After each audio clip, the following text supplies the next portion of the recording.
Welcome to the Essential Libertarians. I'm your host, Kareem Mays, and today we have an amazing special guest, Keith Knight. Don't tread on anyone, which is the basis of the non-aggression principle, the golden rule, and the esoteric version of Mark Passio's natural law. Keith, how are you doing today? Very well, Kareem. Appreciate you having me on, brother. Awesome. Yeah, I love to have fellow ANCAPs on, voluntarists, people who believe that this world can be better by voluntary association. That's why we're here. So if you want to continue the Ron Paul movement, go to lpmisiscaucus.com. We have information there. You can sign up, learn what we're about. Our basic message is stopping the wars, the lockdowns, bailouts, mandates, and finding a world where we don't have to use government for every solution. Also, if you want to find Keith's work, I recommend all of his interviews and all of his stuff. You can go to Keith Knight. That is the word Keith Knight. Don't tread on anyone, the basis of the non-aggression principle, and check out all of his videos. He has some really good videos with Dave Smith, who's going to hopefully be a presidential candidate, famous YouTuber Ashton Birdie, Peter T. Leeson, and a lot of really good stuff and current events that you might want to look at. So with that said, let's get into the story today. I'm going to preface it by saying there's a lot of people, when I talk about government, that, well, they say, okay, Kareem, you're an ANCAP and you say they're bad, but really they're not malevolent. They're just misguided, or they're just incompetent. And I agree with that to some extent, maybe like AOC talking about economics, Bernie's economic ideas. I don't actually see a lot of malevolence in them, though I could be wrong, but there's definitely evil people who do unspeakable things in government. And say, oh, that's not true, Kareem. Well, your theft dollars, not tax, because you didn't consent to this, is going to things like this. Check this out. This scared me today. I was looking through on my phone, and I come across bipartisan legislatures demand answers from Fauci on cruel puppy experiments. And if you're familiar, Fauci got in trouble for function gain of function, which I'm going to say on YouTube. This is going to be on Odyssey and everything, so if you don't like it, you don't like it. But he did fund gain of function in Wuhan. But that's not all. The fun goes on. Our investigators show that Fauci's NIH division, for whatever reason, shipped a $375 grant to a lab in Tunisia to drug beagles, lock their heads in mesh cages filled with hungry sandflies so insects could eat them alive. Now, if that doesn't bother you, a lot of House members whom are Republicans want Fauci to explain himself in response to allegations brought on by the White Coat Paste Waste Project that involved drugging puppies. According to this project, the FDA, which is not a legitimate administration to me, does not require drugs to be tested on dogs. So the group is asking, why the need for such testing? Our investigators show that Fauci's NIH division shipped this grant to a lab, drug beagles, locked their heads in, have sandflies eat them. To me, this sounds like something out of a horror movie. They used 44 beagles to do this. I want to actually, I know this is a kind of rough topic to start with, but I actually want to get your thoughts on this, because a lot of people just say government, well, they're just incompetent. I get the free market idea, but I'm telling you, a lot of them, a whole lot of them, yeah, there's incompetency, but actually I would argue a lot of them, especially at the top echelons, are just pure evil. And I really want to see what the leftist factions are going to say to this. Like, oh, well, Fauci didn't know, blah, blah, blah, the beagles. I'd love to hear it, but I'd love to first hear your thoughts on it.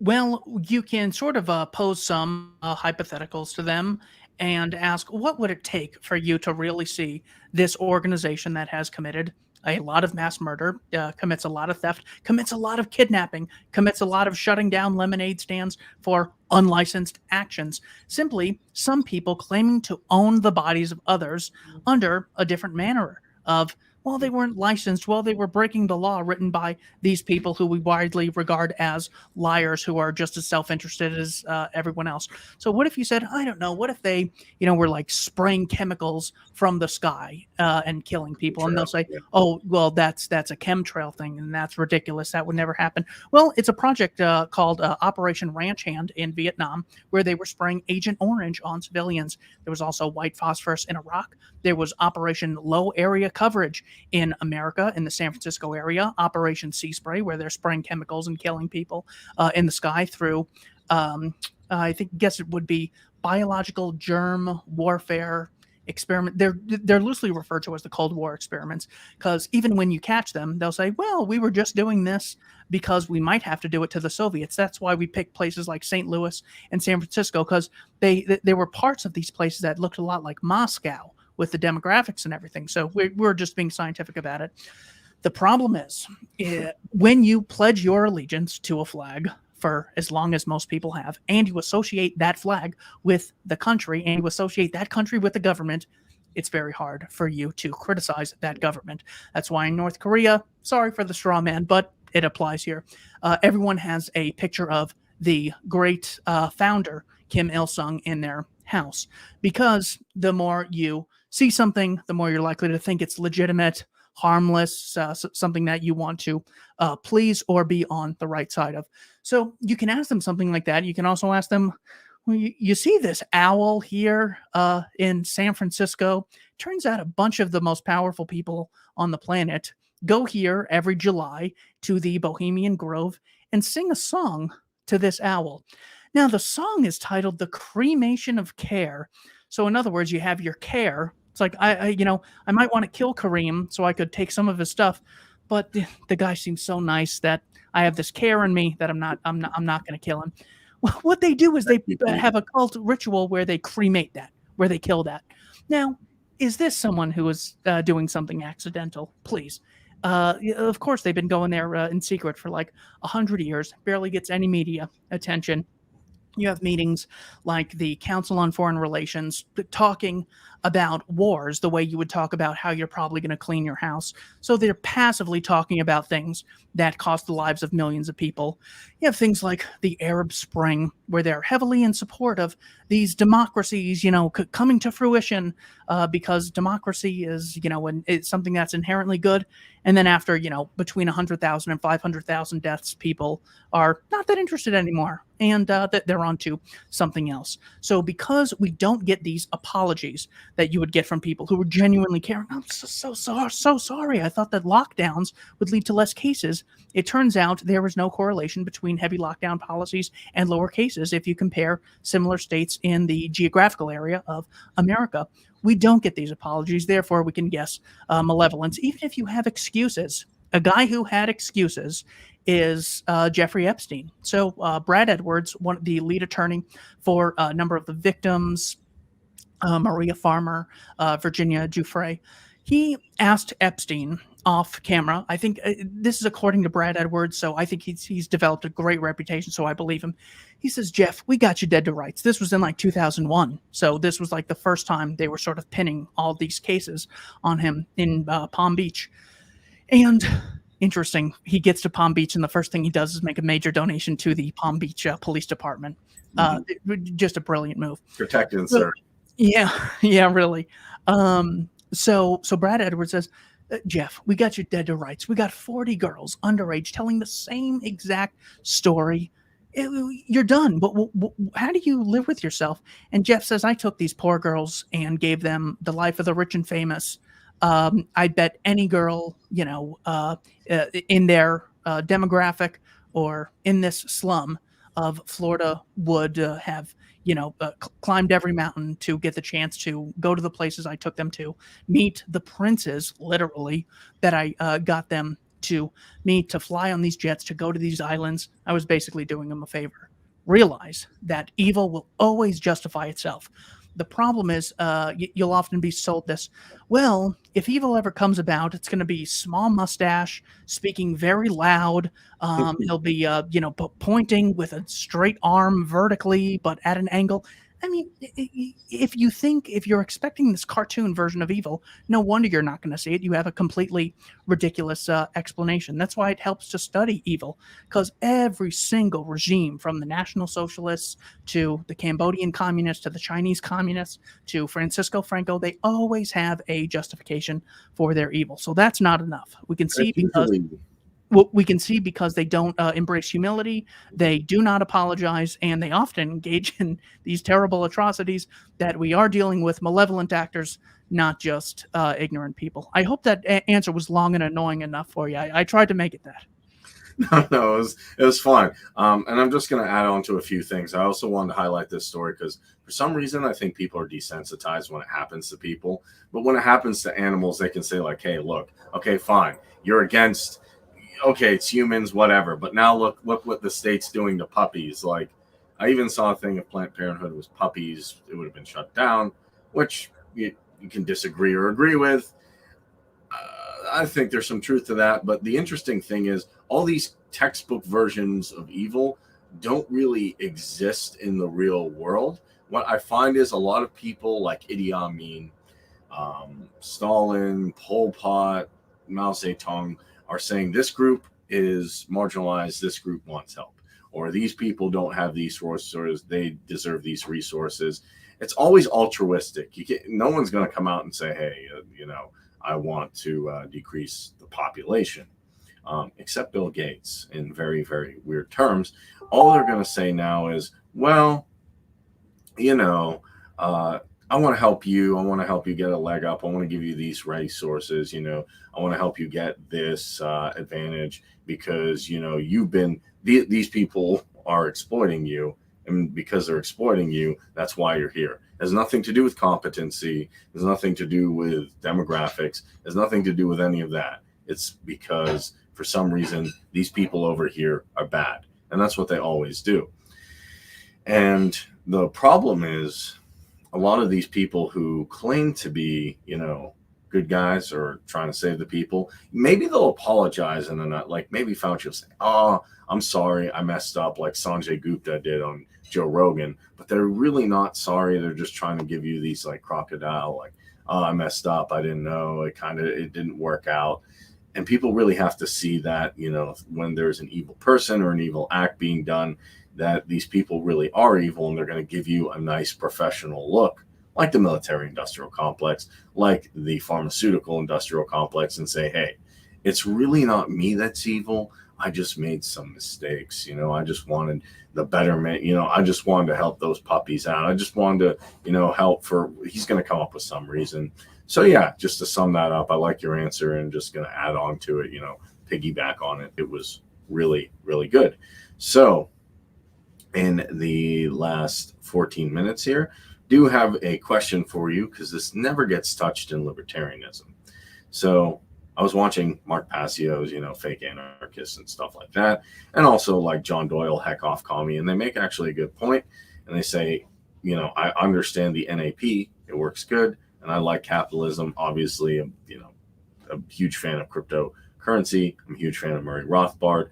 But there is an aspect that they highlight, and that is, well, there's a spiritual element to this or a more metaphysical element to this, that if you ignore it, not to say that it won't work, but I think Mark Passio's example is kind of like, well, I'm just going to be nice to people because Jesus said so. You're not looking at the full depth of the equation. You're not looking at the full picture or the full pie of things.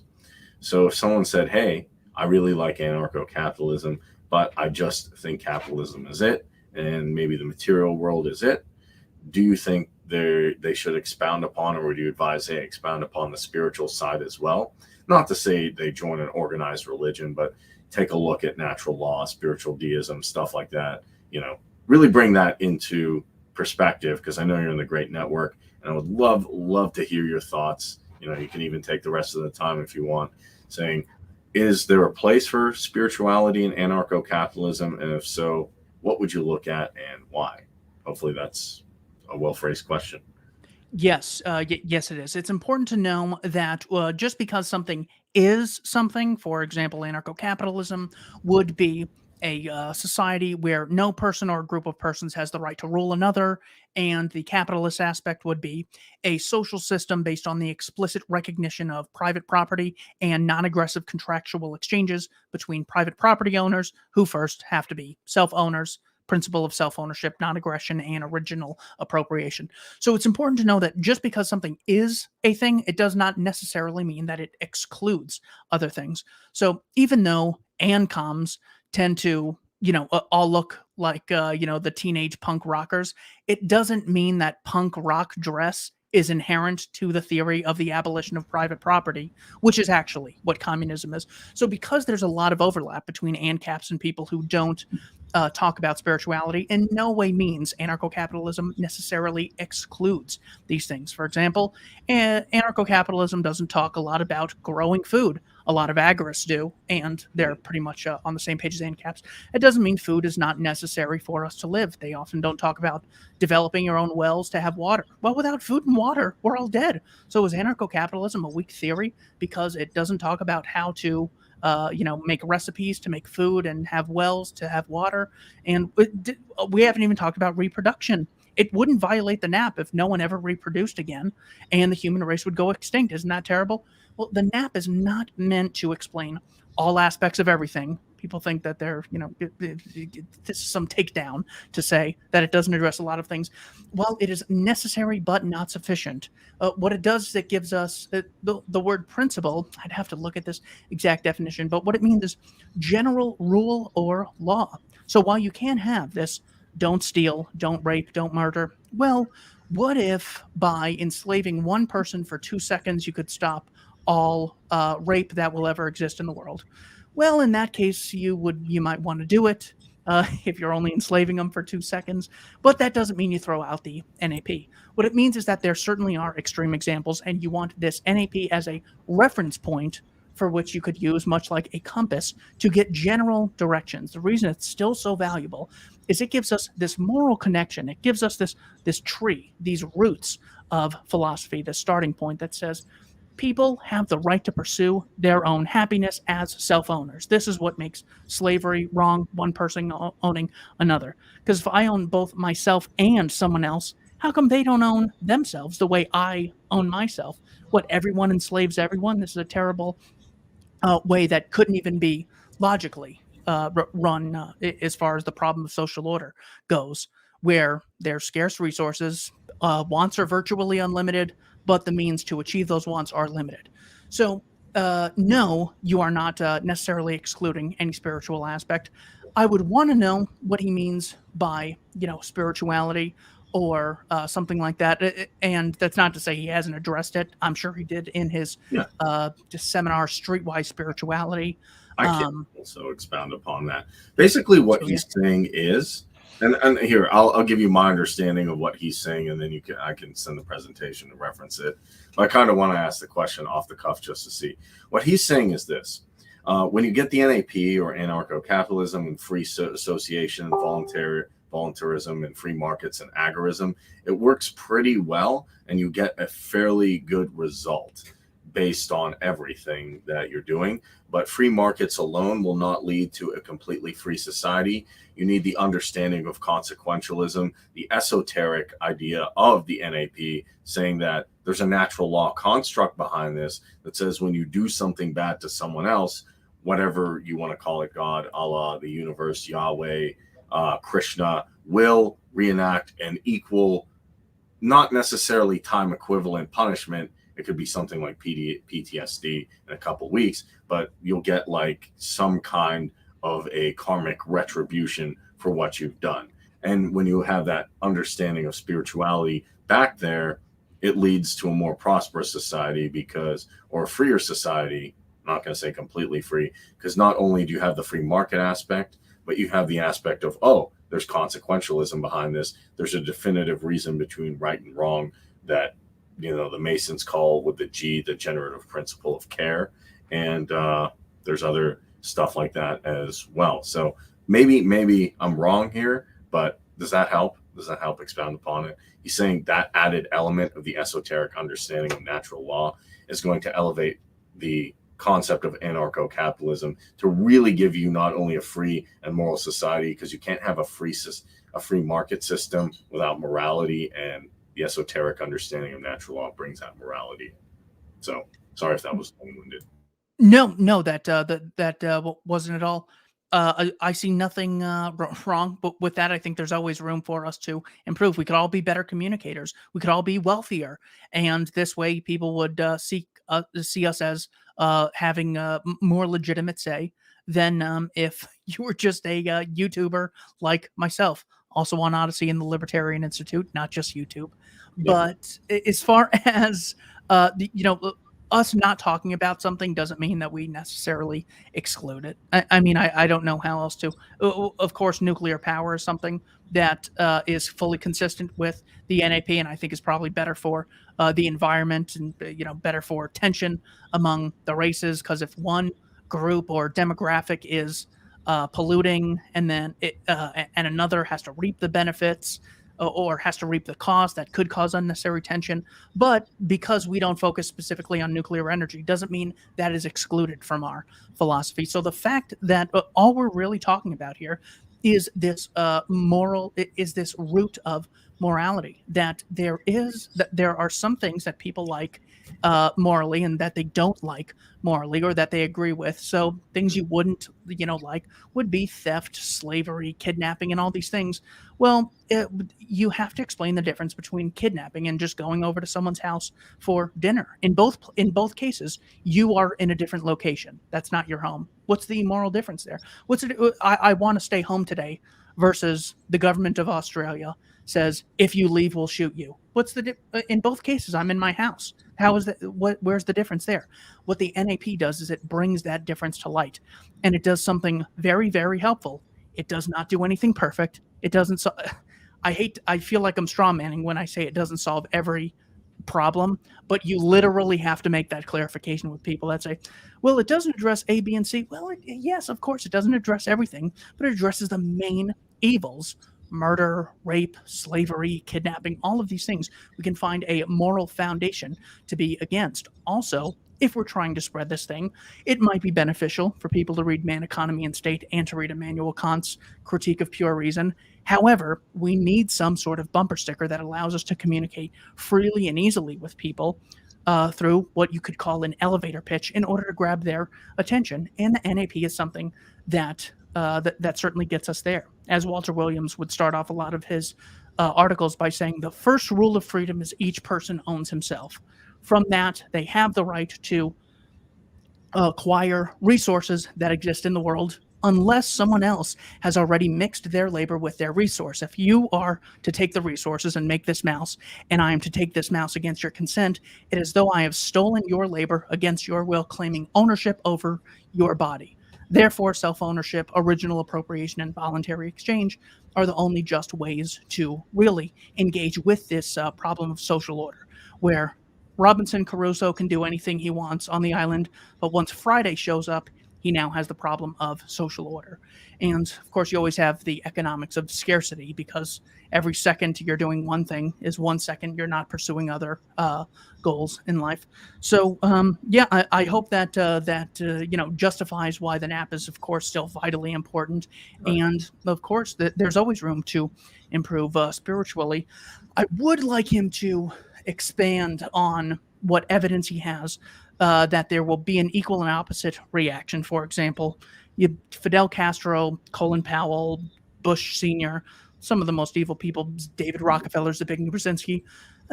I would like to see the evidence that they're bearing the cost for all the evil they committed. It seems like they died pretty much the same way anyone who was a really good person would have died. So, I think there's room for discussion on that, just as there's room for ANCAP discussion on the best way to raise a family and communicate ideas and, improve the well-being of the poorest among us.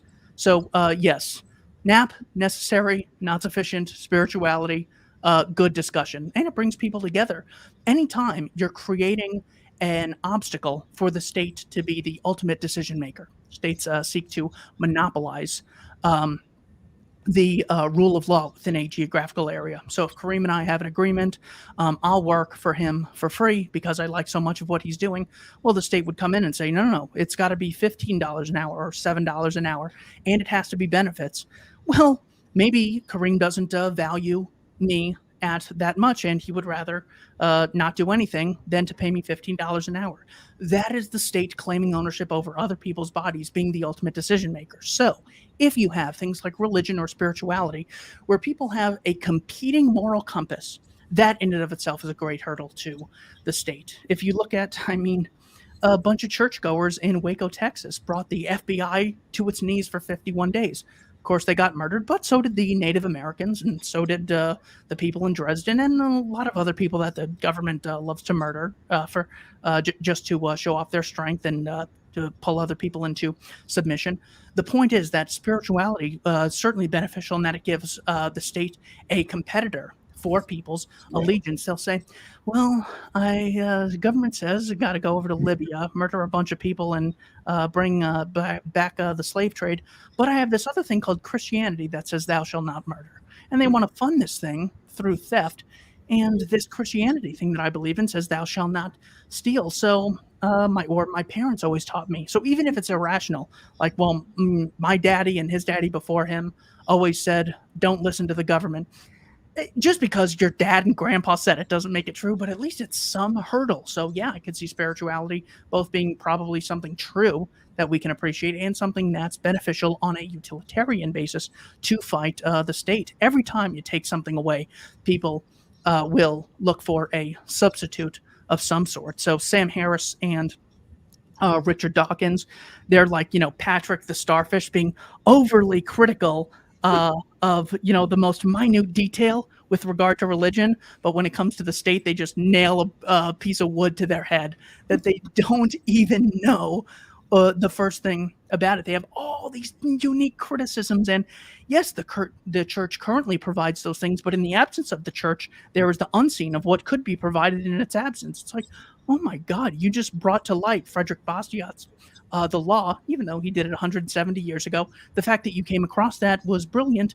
You can easily see how these atheists, alleged atheists, the second they ditch religion, they look to the state as a god where morality no longer applies. The state said it. I mean, Richard Dawkins defending Brexit and all this other stuff. So yeah, again, that's another aspect where spirituality can come in. We'd much rather people believe in that than, the state, or even, instead of a world government, their country government or their state government. Spirituality would be a great replacement for that. Certainly an upgrade from where we are now.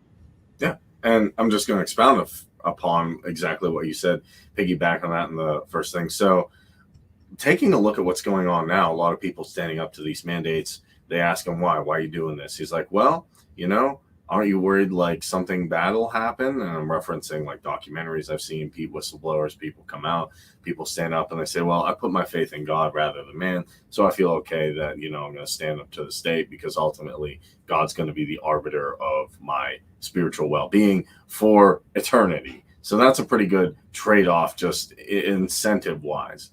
Also, if we're speaking of incentives, I've watched Peter T. Leeson's thing a million times, Anarchy Unbound, and really how people in Somalia figured out how to not fight each other was first Sharia law. He does mention that. And then here, Somali customary law, which is based in like customs, but also, to my understanding, does have some religious basis that made them socially cooperate. Not perfectly, but it also did that. And then on top of that, when Nietzsche said God is taught, God is dead, I think he foresaw the huge problem of people would replace religion with the state, which led to the Soviet Union, led to the Weimar Republic, led to all these disasters. So I think that's another justification why spirituality is important in creating unity and social cooperation among people, and it can help towards a voluntary society. But I would like to, and I can even, give you a copy of this, put on your channel, the One Great Network, and say, hey, Passio, I do have a fundamental question. Why is Colin Powell, Rumsfeld, and all them just passing away on a hospital bed? Why isn't some kind of really bad karmic retribution hitting them and the people who carried out the orders? So I really like that. So we're in the last minute here. We want to respect your time.